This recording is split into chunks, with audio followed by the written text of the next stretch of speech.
നമസ്കാരം. പ്രതാസു ടി വിയിലേക്ക് എല്ലാ കൂട്ടുകാർക്കും സ്വാഗതം.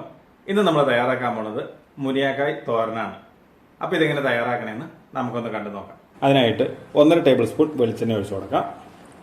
1/2 ടീസ്പൂൺ കടുക്, 2 വറ്റൽമുളക്, 10 ചെറുള്ളി ചെറുതായി നീളത്തിലരിഞ്ഞത്, 5 ഇതിൽ വെളുത്തുള്ളി, അല്പം കറിവേപ്പില.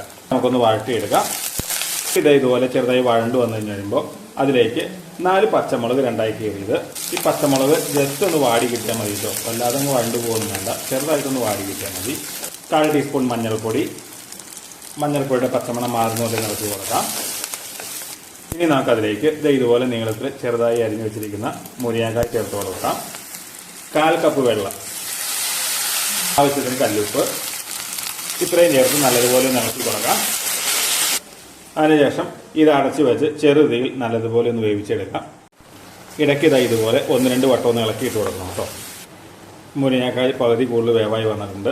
ഇനി അതിലേക്ക് നമുക്കൊരു 1/2 കപ്പ് തേങ്ങ ചെറുക്കിയത് കൂടി ചേർക്കാം. അതിനുശേഷം വീണ്ടും ഒന്ന് തട്ടിപ്പിട്ട് വെക്കാം കേട്ടോ. നമുക്കൊന്ന് അടച്ചു വെച്ച് വേവിക്കാം. അപ്പോൾ മുരിങ്ങാക്കായൊക്കെ നല്ലതുപോലെ വെന്ത് വെള്ളമൊക്കെ വറ്റി വന്നിട്ടുണ്ട്. നമുക്കൊന്ന് ഇളക്കി ഒഴിപ്പിക്കാം. നമ്മുടെ സ്വാദിഷ്ടമായ മുരിങ്ങാക്കോൽ തോരൻ തയ്യാറായിട്ടുണ്ട്.